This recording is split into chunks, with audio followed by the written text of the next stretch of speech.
The ketogenic diet has exploded in popularity. Some people swear by it. Others try it once and feel awful. And many beginners are left confused about what keto actually is and whether it's right for them. In this lesson, we'll break down the ketogenic diet from a physiological perspective.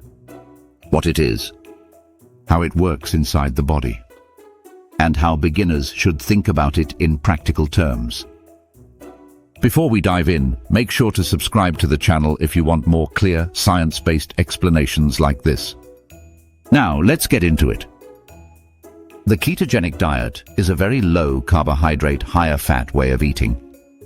Its primary goal is to shift the body away from using glucose as its main fuel source and toward using fat and ketones instead. Under normal conditions, most people rely heavily on carbohydrates. Carbohydrates are broken down into glucose. Glucose raises insulin, and insulin signals the body to store energy. When carbohydrate intake is dramatically reduced, insulin levels fall. As insulin drops, stored fat becomes more accessible. The liver then begins converting fat into molecules called ketones. This metabolic state is known as ketosis. From a physiological standpoint, nutritional ketosis is defined by measurable levels of circulating ketones in the blood. Specifically, blood levels of beta-hydroxybutyrate, the primary ketone used for energy, typically range from 0.5 to 3.0 millimoles per liter. Below this range, the body remains largely glucose dependent. Within this range, ketones are meaningfully contributing to energy use in the brain and muscles. This is the metabolic state the ketogenic diet aims to produce. Getting into ketosis does not happen instantly. It usually takes several days of sustained carbohydrate restriction. During this transition, many beginners experience fatigue, headaches, brain fog, or low energy. These symptoms are often grouped under what's commonly called the keto flu. In most cases, this isn't caused by a lack of carbohydrates themselves. It's caused by fluid and electrolyte loss. When insulin levels drop, the kidneys excrete more sodium and water. Without adequate intake of electrolytes, particularly sodium, potassium, and magnesium, symptoms can appear quickly. This is why electrolyte balance matters during the early stages of keto. For most people, reaching nutritional ketosis requires keeping net carbohydrate intake at or below around 20 grams per day. Some individuals can remain in ketosis at slightly higher intakes. Others require fewer carbohydrates. This variation depends on insulin sensitivity, muscle mass, activity level, and genetics. Protein intake also matters. Excessive protein can raise insulin and blood glucose through gluconeogenesis, particularly early on. This is why keto is not simply low carb. It is low carbohydrate, moderate protein, and higher fat.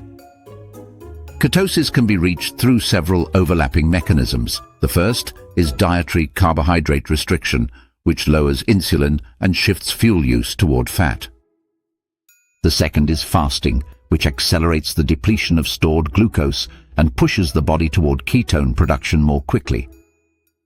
The third is exercise, especially longer or higher intensity activity, which increases glucose demand and speeds the transition away from carbohydrate dependence.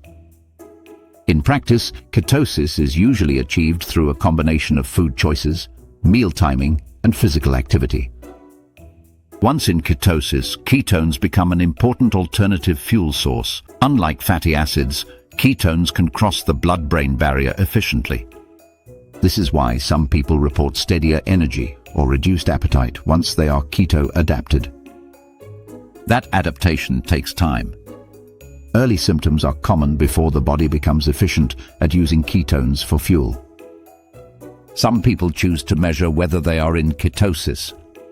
The most accurate method is a blood ketone test, which measures beta-hydroxybutyrate directly. Urine ketone strips can detect excess ketones being excreted, but they become less reliable as the body adapts and uses ketones more efficiently. Breath meters exist as well, but blood testing remains the most precise way to assess ketosis. It's important to understand that ketosis itself is a metabolic state, not a goal. Higher ketone numbers do not automatically translate to better health or faster fat loss. What matters is how the body responds overall, including energy levels, sleep quality, recovery, and metabolic stability. The ketogenic diet can be a useful tool for improving insulin sensitivity and metabolic flexibility in some people. For others, it may be better used temporarily or not at all. Context matters. Stress, sleep, training load, and hormonal status all influence how well someone tolerates keto. For beginners, the goal is not perfection. The goal is understanding. Understanding how carbohydrate restriction affects insulin, how fat and ketones are used for fuel, and whether this approach supports your health right now. When applied intentionally, keto can support metabolic health. When applied rigidly or without context, it can backfire. As always, I hope this helped you on your journey. Thank you for watching and for supporting this channel. If you'd like to learn more about fasting, check out the videos on screen. And feel free to share in the comments what topics you'd like to explore next. I'll see you back here for the next lesson. Goodbye.